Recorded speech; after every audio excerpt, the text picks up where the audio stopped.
Good evening, Mayor and City Council. This is Brian Kammeler from Plant Moran. Thank you very much for allowing me to make my presentation tonight via video.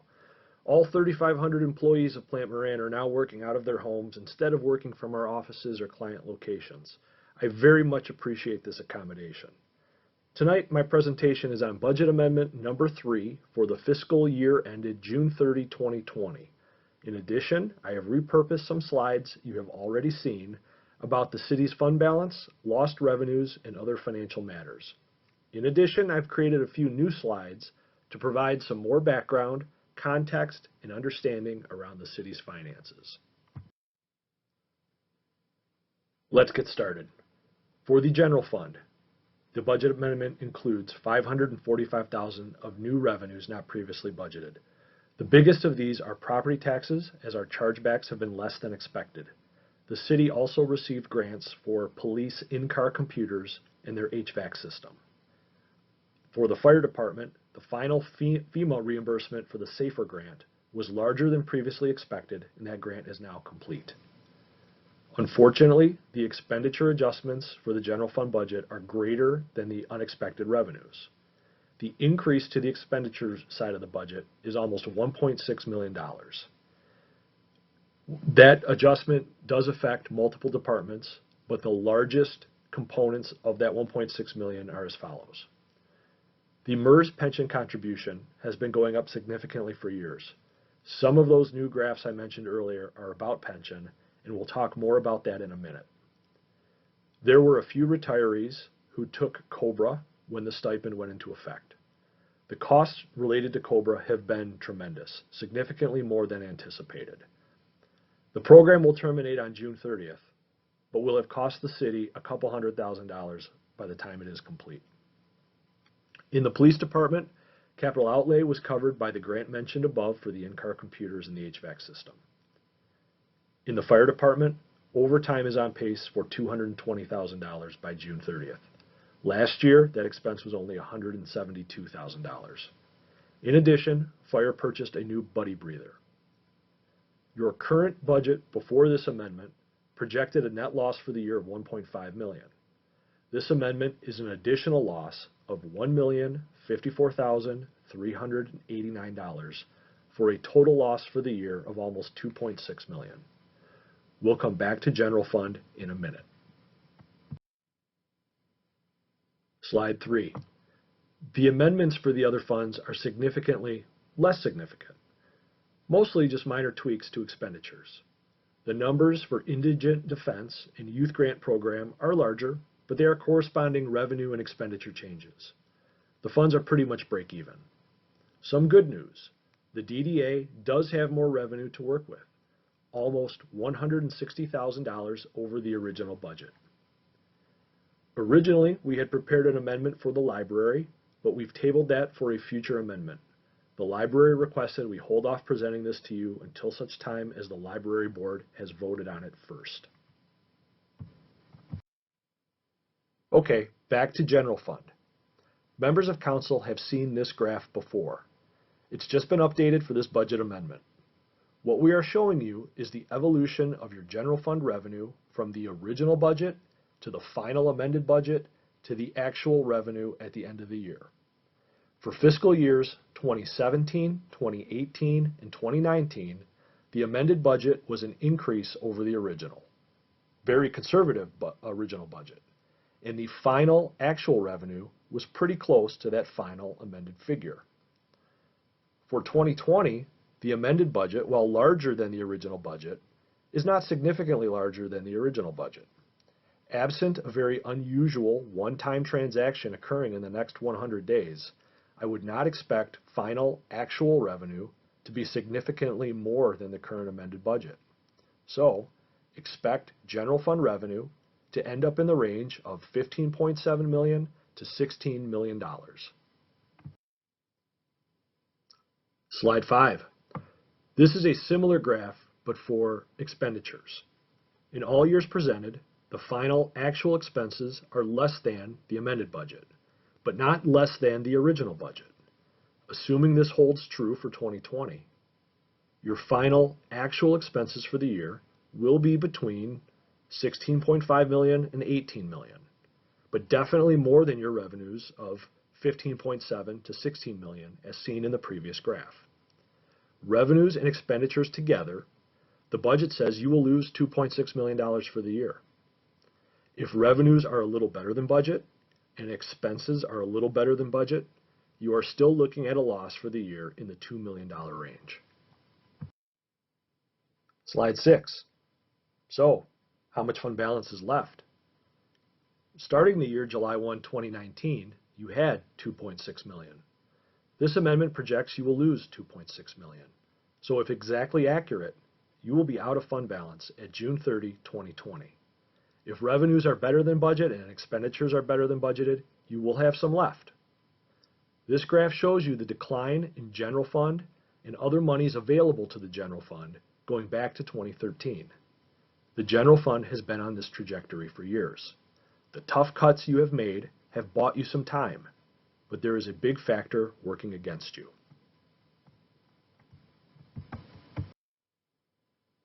Graph 7. This graph shows you your total pension contributions to MERS since 2009. Water and sewer and other funds do pay a portion of this, but appropriately, general fund does pick up the bulk of the contribution. The city closed its previous plan and entered MERS in 2008. For the first few years, the contribution was right around $2 million per year. Around 2015, MERS informed the city that due to increasing pension benefits paid to retirees and less than assumed investment returns, the city's pension contribution was going to ramp up at the pace of approximately $500,000 per year, and that has materialized. Recently, MERS has announced additional changes to its calculations. The orange bars represent what MERS expects the city's contribution to be over the next several years. It will be between $7 million and $8 million per year. So, if the city keeps contributing more and more every year, the city's pension funding, the percentage of the liability that has already been saved for, that should go up, right? Wrong. Graph 8. The total funding of your pension plan at MERS has been in a steady decline since you joined MERS in 2008. When you entered MERS, you were 85% funded. For the past 4 years, your funding has hovered around 60%. Don't blame MERS. They are a fine system and do a good job for you. So why does the funding fall if the contributions keep going up? Graph 9. The answer is because the benefit payments keep going up. In 2009, benefit payments, those are payments to retirees, were $4.6 million. In 2018, they were nearly $8 million. Why? Number one, more people have entered the system. During the last recession, the city's workforce decreased dramatically. Many of those people retired and began drawing benefits. Number two, people are just living longer. You have 3 or 4 times as many retirees as active employees. As long as benefit payments go up, the city's contribution will continue to go up. Pension funding formulas are quite complicated, but this portion of the math is quite simple. You have heard me say this many times over the years. The city of Wayne does not have an expenditure problem. You have a revenue problem. Graph 11. This graph shows general fund revenues since 2007. Through 2009, the city's general fund revenue continued to increase. In 2010, due to the Great Recession and the dramatic fall of taxable values and the resulting property tax revenue, the city's general fund revenue fell off a cliff and has never really rebounded. With the exception of some grant revenue in 2018 and 2019, general fund revenue has hovered right around $16 million for 9 straight years. Graph 12. This shows the same general fund revenue as the previous slide, plus we've added the annual expenditures. Back in 2007 and 2008, prior to the Great Recession, general fund was doing well in funding other programs. When the recession hit and revenues dropped, the city appropriately cut expenditures. However, with all those employees retiring, it did save in current operating costs, but it just kicked the can down the road, as we saw earlier in the MERS graphs. In 6 of the last 9 years, expenditures have been greater than revenue. Graph 13. This graph is a little busy. Please bear with me as I point some things out. This graph shows general fund expenditures and revenue for the past 5 years by category. 2 columns per year, one for revenue, one for expenditures. Expenditures are first, then the revenue. The green portion of the expenditure bar is your pension contribution in the general fund. Notice how it significantly increases every year over the past 5 years. The light blue near the bottom of the expenditure bar, right above the pension, is your OPEB costs, retiree health care.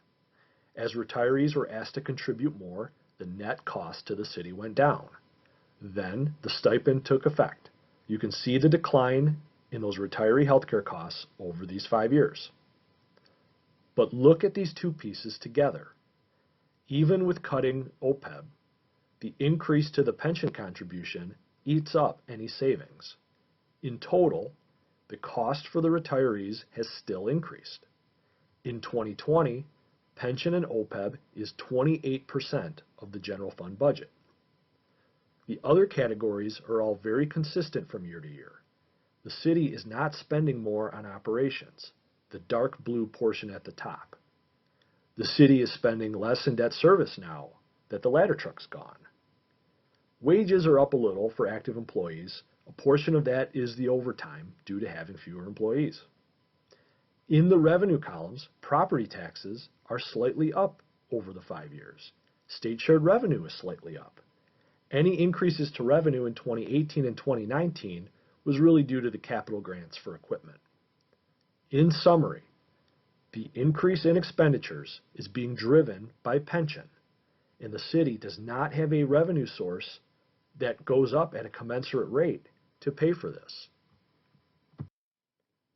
Graph 14. This is the same pension contribution graph I showed earlier. This is just a reminder about how much pension contributions have gone up since 2009 and how much more we expect them to go up over the next few years. Graph 15. You have seen this one before. The red portion of the bar is lost property tax revenue since the peak of 2009. In total, the city has lost over $60 million of tax revenue if only it had stayed at 2009 levels. This is what I mean when I say that you have a revenue problem, not an expense problem. Graph 16. You have seen this one before too. This demonstrates how much less an average taxpayer in Wayne is paying now in property taxes compared to before the Great Recession.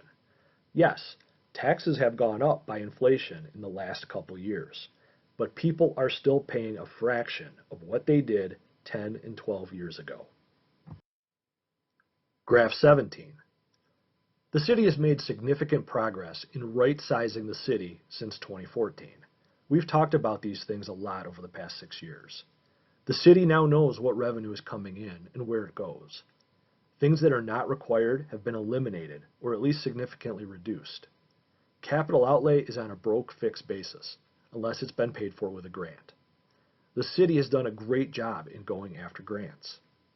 Everyone across the board has contributed toward keeping the city afloat. Graph 18.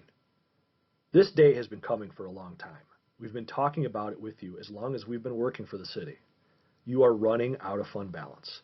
If it doesn't happen by June 30th, it will happen in fiscal year 2021. You have cut costs significantly and severely. Cutting anything else will be a reduction in service levels.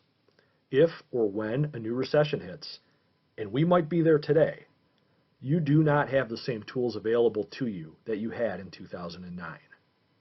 The city must, I repeat, must, get a new, sustainable revenue source to pay its legacy costs and to continue with your current service levels.